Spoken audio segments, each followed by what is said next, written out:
So ang tema po natin ay pinamagatang kong kilala ng Panginoon ang kanyang mga tupa. Yan.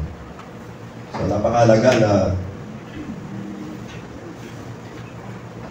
pag-aaralan po natin sa umaga po itong ating topic. So basahin po natin yung pinaka-verse po natin. Ang sabi po dyan sa aklat po ng Matthew 7:21. Ang sabi niya, hindi lahat ng tumatawag sa akin, Panginoon, Panginoon, ay papasok sa kaharian ng langit, kundi ang mga taong sumusunod sa kalooban ng aking amang nasa langit. Sa araw ng paghuhukom, marami ang magsasabi sa akin, Panginoon, hindi po ba't sa iyong pangalan ay nagpalayas kami? Nangaral kami, nagpalayas ng mga demonyo at gumawa ng mga himala. Ngunit sasabihin ko sa kanila, hindi ko kayo kilala. Lumayo kayo sa akin, kayong gumagawa ng kasamaan. Sa John chapter 10, basahin ko lang din po ito. Ako nga ang mabuting pastol. Kung paano kilala ako ng Ama, ay siya'y kilala ko. Gayon din naman, kilala ko ang aking mga tupa. At ako naman ay kilala nila. At iniaalay ko ang aking buhay para sa aking mga tupa. So, ang topic po natin ay pinamagatan ko po kilala ng Panginoon ang kanyang mga tupa. So, napakahalaga na makita natin ito. Kasi kung titingnan natin, bagamat po sila ay nagbabahagi ng salita ng Diyos, hindi sila kinilala ng ating Panginoon. Kasi sabi niya, ngunit sasabihin ko sa kanila, hindi ko kayo kilala. Pero kung titingnan natin yung kwento, nangangal po sila ng gospel. Nagpalayas po sila ng demonyo. At sabi pa po dito, gumawa po sila ng mga himala. So, bakit hindi sila kilala ng ating Panginoon? So, napakaganda na makita natin yung dyan, para patuloy po natin makuha, ulitin ko lang, sabi dito, ako ang mabuting pastor, kung paano kilala ako ng Ama, at siya kilala ko, maganda magkakilala po kayo, di ba? Gayun din naman, kilala ko ang aking mga tupa. So, sabi po dito ng Bible, kilala po ng Panginoon yung kanyang mga tupa. At sabi pa dito, at ako naman ay kilala nila. So maganda, hindi ka lang kilala ng Diyos, ng Panginoon Jesus, kundi kilala mo din yung Panginoon. At sabi nga dito, iniaalay ko ang aking buhay para sa aking mga tupa. So sa umaga po ito, gusto ko na maunawaan po natin, hindi lahat na nagsasabi ng Panginoon, ay papasok doon sa langit. Kundi yung lamang gumagawa at sumusunod na kalooban ng aking amang nasa langit, na sabi po ng Panginoon. At kagaya nga po ng ating tema, kilala ng Panginoon yung kanyang mga tupa. Kasi tupa niya yun eh. Siyempre, kilala mo. At sabi ko, yung po mga tao na nag-aalaga, kahit na nasa malayo po yung kilala niya, kung talagang, ay, sa akin yun lang, ba't nandun yun? Di ba? So, kilala po ng Panginoon yung kanyang mga tupa. At sa pag-aaral ko po sa Bible, madami naman po talaga tumatawag ng Panginoon. Madami din pong gumagawa po ng himala. At madami din pong nagsisiyaw ng gospel. Subalit ang maganda doon, sabi po ng Bible, kilala po niya kung sino po talaga yung sa kanya. Nagbigay po ako dito ng ilang halimbawa para madali po natin maintindihan. Sa aklat po ng Lucas, chapter 19. Ang sabi po dyan, pumasok si Jesus sa Jericho at naglakad sa kabayanan. May isang tao roon ang pangalan ay Sakeo, isang pinuno ng mga maniningil ng buwis. Siya'y mayaman. Sinikap niyang makita si Jesus upang makilala kung sino ito. Ngunit, sa dami ng tao, hindi niya ito makita dahil siya ay panda. Kaya patakbo siyang nauna sa dadaanan ni Jesus at umakyat sa isang puno ng sikomoro. Pagtapat ni Jesus sa lugar na iyon, tumingala siya kay Sakeo at sinabi, Sakeo, bumaba ka agad sapagkat kailangan kong tumuloy ngayon sa iyong bahay. Nagmamadaling bumaba si Sakeo at tuwang-tuwang tinanggap si Jesus sa kanyang bahay. Lahat ng nakakita nito ay nagbulong-bulungan. Nakikituloy siya sa isang makasalanan, sabi nila. Tumayo si Sakeo at sinabi niya kay Jesus, Panginoon, ipamimigay ko po sa mga mahihirap ang kalahati ng aking mga kayamanan, at kung ako man ay may nadayang sinuman, isasauli ko ito sa kanya ng maka-4 na beses. At sinabi sa kanya ni Jesus, ang kaligtasan ay dumating ngayon sa sambahayan ito, sapagkat anak din ni Abraham ang tao ito. Ang anak ng tao ay naparito upang hanapin at iligtas ang naligaw. So, kung titingnan natin yung kwento, si Sakeo, isa po siyang makasalanan. Mula po doon sa kanyang kalagayan bilang isang makasalanan, dahil siya po ay lahi ni Abraham, siya po ay pinuntahan ng ating Panginoong Jesus upang matanggap po niya yung salitang kaligtasan. Samantalang kung titignan po natin yung kwento, ang dami pong tao doon. Nakasama po ni Sakeo, di ba? Ang dami pong mga tao. At yung iba nga po, nagpupusyoso eh. Ang pagkakaiba doon, si Sakeo, siya po yung tupa na nawawala, na kinakailangan po niyang magkamit ng kaligtasan. Sabi po ng Bible, magkasala po yung mga ninuno natin, ang tawag po sa atin yung mga tupang ligaw. Kaya sabi ng Bible, doon sa binasa nating talata, ang anak ng tao ay naparito upang hanapin at iligtas ang naligaw. Si Sakeo po, isa po siya sa mga naligaw ng landas ng kanya pong kapanahon. Kasi naging hanap buhay po niya ay tax collector. Alam naman po natin yung mga tax collector kung ano po yung kanilang gawain. At mula po doon sa kanyang pamumuhay na yon, malayo pa po siya sa Diyos. Wala pa po siya totoong kaugnayan sa ating Panginoong Jesus. Subalit pasinin natin, nung si Sakeo nakatanggap na po ng kaligtasan dahil tinanggap po niya si Jesus sa kanyang buhay o sa kanyang tahanan, makita natin may pagbabagong bigla na naganap na po sa kanyang buhay. So, hindi po aksidente na yung Panginoong Jesus ay pumunta po sa bahay po ni Sakeo. Kundi po yon ay plano ng Diyos upang si Sakeo ay kumilala sa ating Panginoong Jesus. At siya po ay tumanggap ng kaligtasan. At pasinin po natin, nung siya po ay tumanggap ng kaligtasan, nagkaroon nga po ng salitang pagbabago. Mula po doon sa dati niyang buhay na hindi tama at hindi kalugod-lugod sa Diyos, biglang itinama ng Diyos yung kanyang buhay. Di ba napakahirap po nun? Kung kayo po yung nasa ganung kalagayan, hindi nyo kayang gawin yun kung kayo lang bilang tao. At sabi ko nga, hindi mo kayang gawin yung isang bagay kung ikaw lang. Subalit, magagawa mo yung isang bagay na kalooban ng Diyos kapag nandun yung patnubay at paggabay ng Diyos sa iyong buhay. Kaya, makita natin dito, kilala po ng Panginoon yung kanyang mga tupa. Si Sakeo, kilala po niya. Kaya po siya pumunta sa bahay po ni Sakeo. Kung titignan natin sa ating kapanahunan ngayon, iba't iba nga lamang po yung kapaanan ng Diyos nung tayo po ay tinawag ng Diyos. Iba po, pagano ni Sakeo, mula po doon sa maling buhay, tinawag ka ng Panginoon upang maging maayos at maging maganda yung takbo ng iyong buhay. Kasi yun po talaga yung plano ng Diyos. Nasabi nga, yun natin yung ating buhay sa paggawa po ng mabuti. So isang maganda pang halimbawa, sabi dito, naglakbay si Saulo papuntang Damasco. Yan. Si Saulo po ay si Apostol Pablo. Nung hindi pa po siya mananampalataya ng Diyos, ang tawag po sa kanya ay Saulo. Ito po yung dati po niyang buhay. Yan. Papuntang Damasco, nang si malapit na sa lungsod, biglang kumislap sa paligid niya ang isang nakakasilaw na liwanag mula sa langit. Natumba siya sa lupa at narinig niya ang isang tinig na nagsasabi, Saulo, Saulo, bakit mo ako inuusig? Sino po kayo, Panginoon? Tanong niya, ako'y si Jesus, ang iyong inuusig, tugon ng tinig sa kanya. Tumayo ka, pumasok ka sa lungsod at doon sasabihin sa iyo kung ano ang dapat mong gawin. Napigilan at hindi makapagsalita ang mga kasama ni Saulo nang marinig nila ang tinig. Ngunit wala naman silang makitang nagsasalita. Tumayo si Saulo at pagmulat niya ay hindi siya makakita. Kaya siya ay inakay ng mga kasama niya at dinala sa Damasco.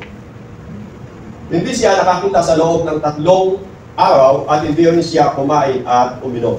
Sa Damasco ay may isang alagad na ang pangalan Ananias. Tinawag siya ng Panginoon sa pamamagitan ng isang pangitain. Ananias, ano po yun? Tugon niya. Sinabi ng Panginoon, pumunta ka sa kalye tinatawag na Tuwid sa bahay ni Judas at ipagtanong mo ang isang lalaking taga-Tarso na ang pangalan ay Saulo. Siya ay nananalangin ngayon sa isang pangitain. Nakita niyang pumasok ka sa kinaroroonan niya at pinatungan mo siya ng kamay upang siya ay makakitang muli. So bagot si Ananias, Panginoon, marami na po akong nabalitaan tungkol sa taong ito at sa mga kasamaang ginawa niya sa iyong mga hilirang sa Jerusalem. At naparito siya sa Damasco, taglay ang kapangyarihan galing sa mga punong pari ng mga Hudyo upang dakpin ang lahat ng tumatawag sa iyong pangalan. Ngunit sinabi sa kanya ng Panginoon, pumunta ka roon pagkat siya'y pinili ko upang ipakilala ang aking pangalan sa mga hentil, sa mga hari at sa mga anak ng Israel. Kung titingnan natin yung kwento na to ni Apostol Pablo na ang pangalan po niya noon ay Saulo. Si Apostol Pablo, kung titingnan natin, isa din po siya sa mga pinili ng Diyos. Kaya kung titingnan natin yung huling talata, ngunit sinabi sa kanya ng Panginoon, pumunta ka roon sapagkat siya'y pinili ko. So, pinili po ng Panginoon si Apostol Pablo, na ang pangalan po niya noon ay Saulo. Kung titingnan natin yung background po niya, masama po siyang tao. Kung titingnan natin, di ba? Kasi inuusig po niya yung mga mananampalataya ng Diyos.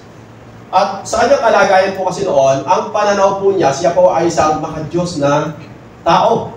Kasi yun po yung kanyang paniniwala. At ang paniniwala po niya, yung mga tagasunod ng ating Panginoong Yesus, mali po yung kanilang paniniwala. Kaya pinuusig po niya. At pinakukulong pa po niya. Subalit, nung ma-encounter po niya yung Panginoon, nagkaroon po ng pagbabago sa kanyang buhay. Naitama po yung kanyang pananampalataya. Kaya kung titignan po natin, kumisan, nagtataka tayo, di ba yung tao yun dati ang religyoso? Bakit ngayon kumikilala sa Panginoon? Kasi kapag po talaga yung isang tao ay pinili ng Diyos, o magandang sabihin, tinawag ng Diyos, walang dahilan na hindi po siya mababago yung takbo ng kanyang buhay. Dati siya masama, di ba? Bakit ngayon? Eto siya, nangangako ng gospel. Di ba? Yung po yung buhay natin bilang mga nakakilala po sa Panginoon. Kasi ang nagbabago ng buhay, walang iba kundi po yung Panginoon. Hindi po tayo. Ginagamit lang po yung mga tao upang akayin po tayo sa pagkakilala sa Panginoon at upang maunawaan po natin yung salita po ng Panginoon. Kaya, kung minsan ito yung aking gusto makita natin, wag po natin tingnan kung ano po yung kalagayan po ng tao. Kung titingnan po natin na siya po ay binibigyan din po ng pagkakataon ng Diyos na siya po ay maligtas. So, pasilipin po natin, isa pang halimbawa, dito sa Aklat po ng Gawa, ito na, si Apostol Pablo naman po ay ginamit po dito. Di ba dati siya po yung umuusig, kaya naman po siya po yung ginamit ng Diyos. Sa Aklat po ng Gawa, sabi dito, sumagot naman sila, sumampalataya ka sa Panginoon Jesus at maliligtas ka, ikaw at ang iyong sambahayan. At ang salita ng Panginoon ay ipinahayag nila sa kanya at sa lahat ng nasa kanyang bahay. Nang oras ding iyon, hinugasan ng bantay ang kanilang mga sugat at sila'y nagpabautismo pati ang buo niyang sambahayan. Pagkatapos sila ay isinama niya sa kanyang tahanan at ipinaghanda ng pagkain. Masayang-masaya ang bantay at ang kanyang buong sambahayan sapagkat sila ay sumampalataya sa Diyos. So yung kwento po dito, nung po si Apostol Pablo saka po si Ananias ay nananalangin at umaawit, biglang gumawa ng himala po yung Diyos. Kasi nakulong po si Apostol Pablo dahil sa pagbabahagi po ng gospel. Nung na-born again po si Apostol Pablo, ang ginawa niya, humahayo po siya. Nagsiyaw ng gospel. At sa kanya pong paghayo, nakulong. Kaya po, mapapansin natin, may mga mananampalataya po talagang nakukulong. At mula po doon, nung siya makulong, ang ginawa po niya, imbis na maghinagpis at sabihin niya, Lord, di ba sumusunod ako sa iyo? Bakit pinayaan mo akong makulong? Kaya lang, si Apostol Pablo, saka po si Ananias, hindi po ganun eh. Ang ginawa po nila, imbis na magreklamo, sila po ay umawit. At habang po sila umaawit, nakikinig po yung mga nasa bilangguan, pati po yung bantay bilangguan. At alam niyo po, noong mga sandali na yun, gumawa po ng himala po yung Diyos. Nakalag po yung mga tali po ng kanilang taligala, nakabuksan po yung mga bilangguan, yung pintuan ng bilangguan, at mula po doon, natakot po yung bantay bilangguan. Ang sabi niya, ang sinabi niya, ano yung dapat kong gawin upang ako ay maligtas? Kasi magpapakamatay po siya ng mga sandali na yun. Sabi ni Apostol Pablo, huwag ka magpakamatay, nandito po kaming lahat. So anong dapat kong gawin upang ako ay maligtas? Sabi po ng bantay bilangguan, sumampalataya ka sa Panginoon Jesus at maliligtas ka, ikaw at ang iyong sambahayan. Alam niyo po, ito po yung isang bagay na nakita ko dito. Kapag ang Diyos may layunin po siya sa isang tao, may gagamitin po ang Diyos sa isang tao. Biyon nyo, pinahintulutan ng Diyos na mabilanggo si Apostol Pablo saka po si Ananias upang yung bantay bilangguan at ang kanyang buong sambahayan ay kumilala sa Diyos. Ibig sabihin kasi, tupa din po sila ng Panginoon.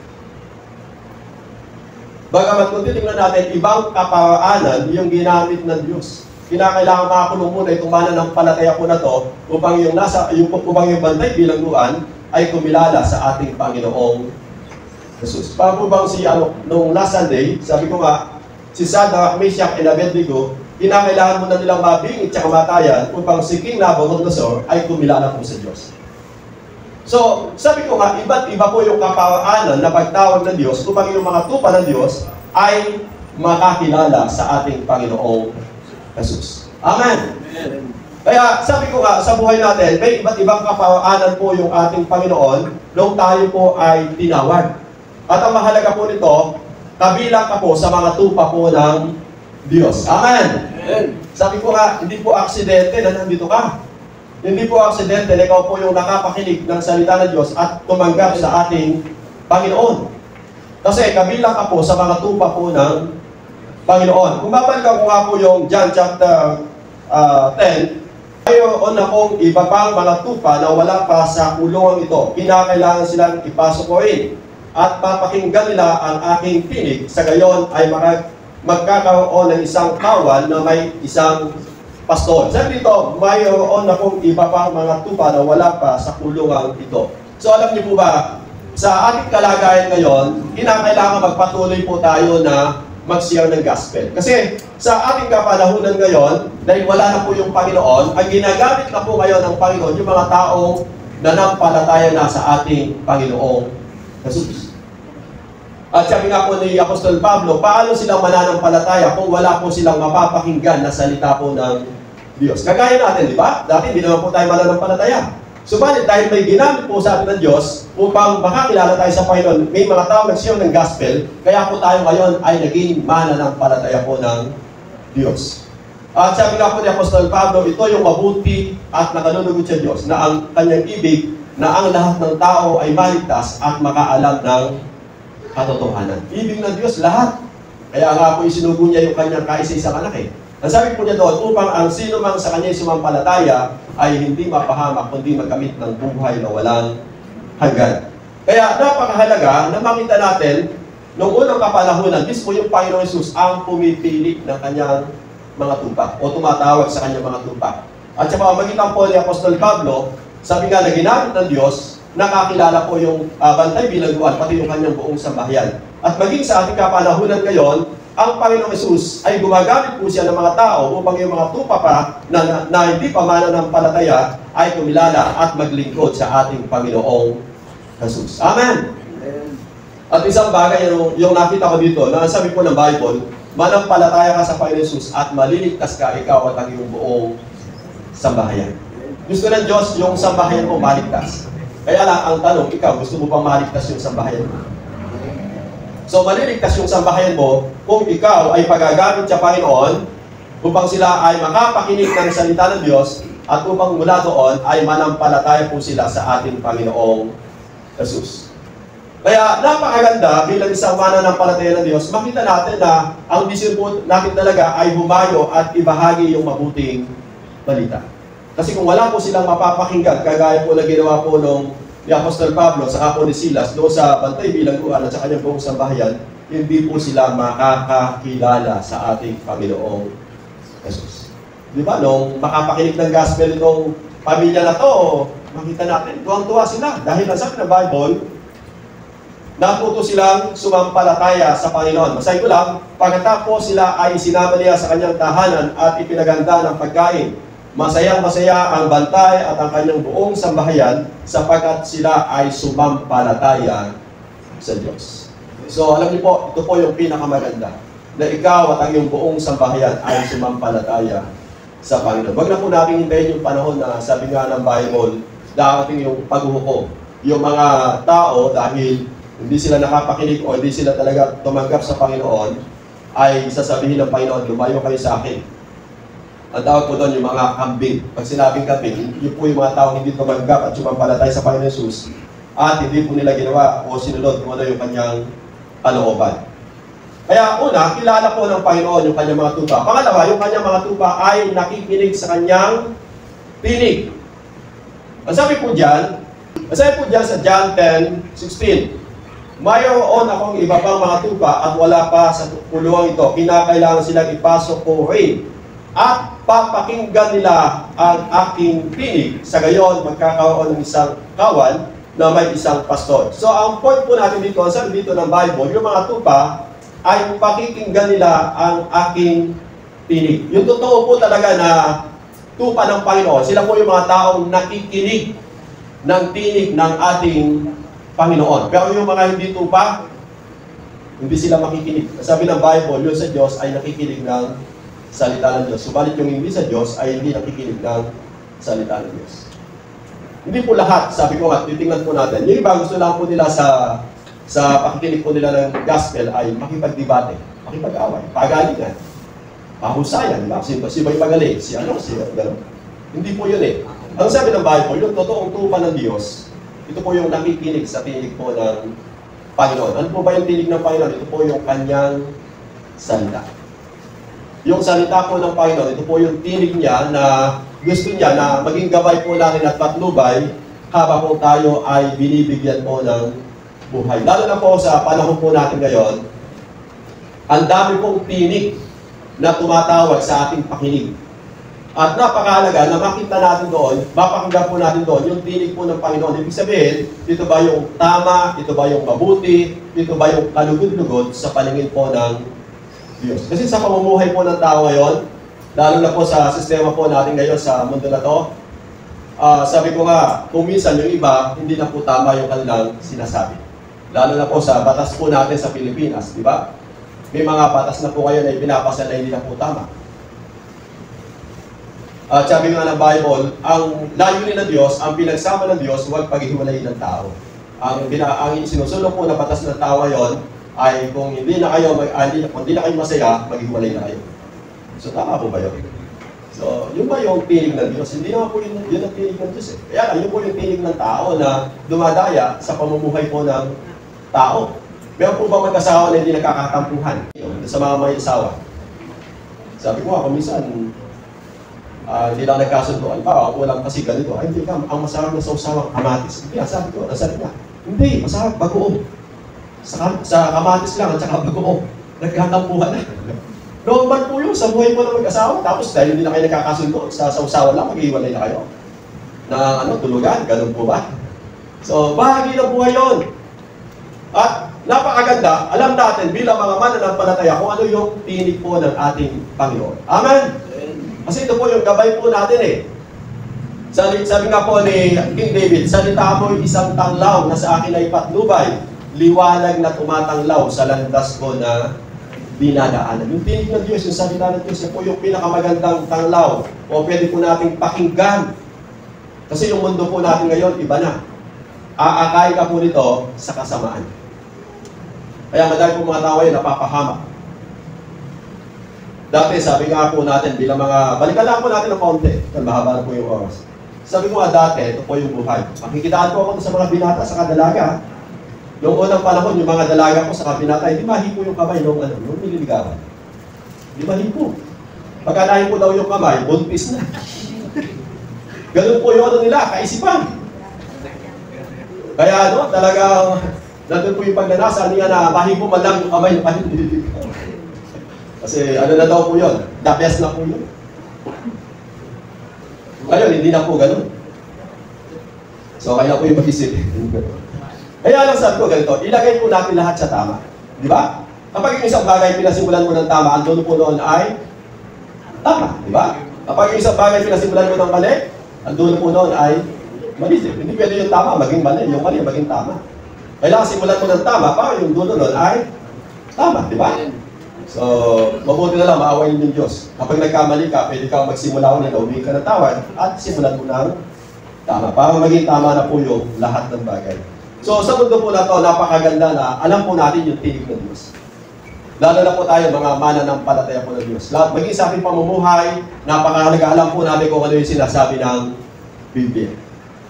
Na kinakailangan maging ano po tayo, maging matapat po tayo bilang mga mananampalataya ng Diyos. Kasi hindi naman po tayo sa tao gumagawa, kundi sa Diyos po tayo gumagawa at sa Diyos po tayo magsusulit pagdating ng panahon.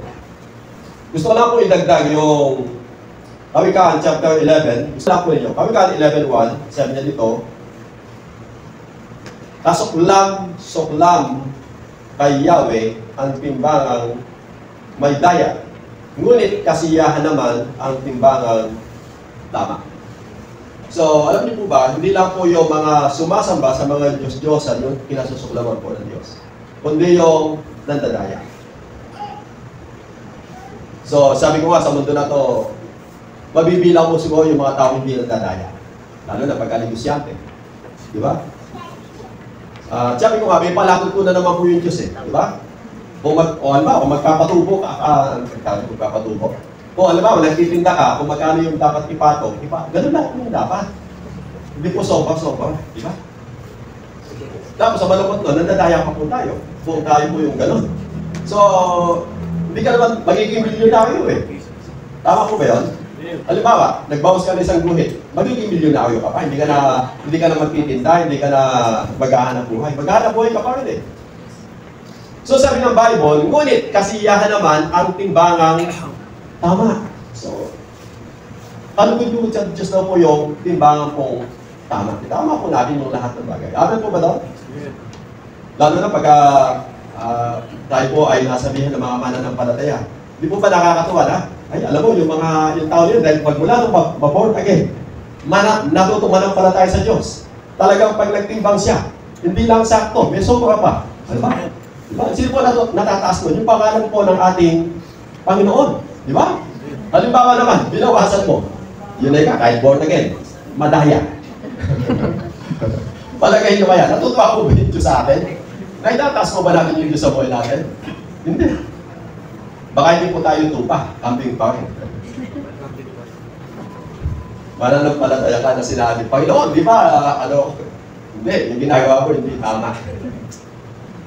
So, ilagay po natin sa tama. Amen! Ito lang pakaganda po kasi, bilang mga mananampalataya po ng Diyos, tayo na po yung nakikinig kung ano yung sinasabi po ng salita po ng Diyos. Amen? Kasi kapag nakikinig ka sa Panginoon, magiging maayos, magiging maganda yung takbo ng buhay ng bawat isa. Sabi, kasi yung Diyos, kung tayo po may mga magulang dito na mabubuti, mas higit po na mabuti yung Diyos natin sa buhay po ng bawat isa. Dahil sabi nga po ng Bible, yung pastor, iniaalay po niya yung kanyang buhay para po sa mga tupa. Ganun po yung Diyos. Iniaalay po mismo ng ating Diyos yung kanyang kaisa-isang anak dahil sa pagmamahal po niya sa buhay po ng bawat isa po sa atin. Kaya kung titignan natin yung salitang pagmamahal, ganun po tayo kamahal po ng Diyos. Kaya kung ganun tayo kamahal ng Diyos, dapat ganun din po natin kamahal yung Diyos sa buhay po ng bawat isa po sa atin. Pangatlo, sabi nga dito, sumusunod sa kanyang kalooban. So, napakahalaga, bilang mga mananampalataya ng Diyos, hindi lang tayo nakikinig bilang mga tupa, kundi tayo po yung sumusunod sa kanyang kalooban. Dahil sabi nga ng Bible, hindi lahat ng tumatawag sa akin, Panginoon, Panginoon, ay papasok sa kaharian ng langit, kundi ang mga taong sumusunod sa kalooban ng aking amang nasa langit. So, napakahalaga yung sinusunod po natin kung ano yung kalooban po ng Diyos. Hindi po yung kalooban ko, kundi yung kalooban po ng ibang tao, kundi yung kalooban po ng Diyos ang sinusunod natin. Yung pong mga totoong mga tupa ng Diyos, yung mga taong sumusunod sa kalooban ng aking amang nasa langit. Sa aklat po ng Efeso, chapter 6, ang sabi niya dito, gawin ninyo iyan, may nakakakita man o wala, hindi upang mapuri ng mga tao, kundi dahil kayo'y mga lingkod ni Kristo at buong pusong sumusunod sa kalooban ng Diyos. Sabi niya, buong pusong sumusunod sa kalooban ng Diyos. Sabi niya, gawin ninyo yan, may nakakakita man o wala. Amen! Kasi ang tao po kasi ganito, kapag nandyan yung boss, masipag. Pakitang tao. Diba? Yun po yung tao eh. Pagka wala, yung boss. Wala talagang mabuting idudulot yung mga bagay na hindi tama sa buhay ng isang tao. Kaya sabi dito ni Apostol Pablo, bilang mga mananampalataya ng Diyos, gawin ninyo iyan, may nakakakita man o wala, hindi upang mapuri ng mga tao, kundi dahil kayo'y mga lingkod. Sabi dito, dahil kayo'y mga lingkod ni Kristo at buong pusong sumusunod sa kalooban ng Diyos. Amen! Dahil po tayo mga mananampalataya na po ng Diyos, tayo na po yung gumagawa, may nakakakita man o wala.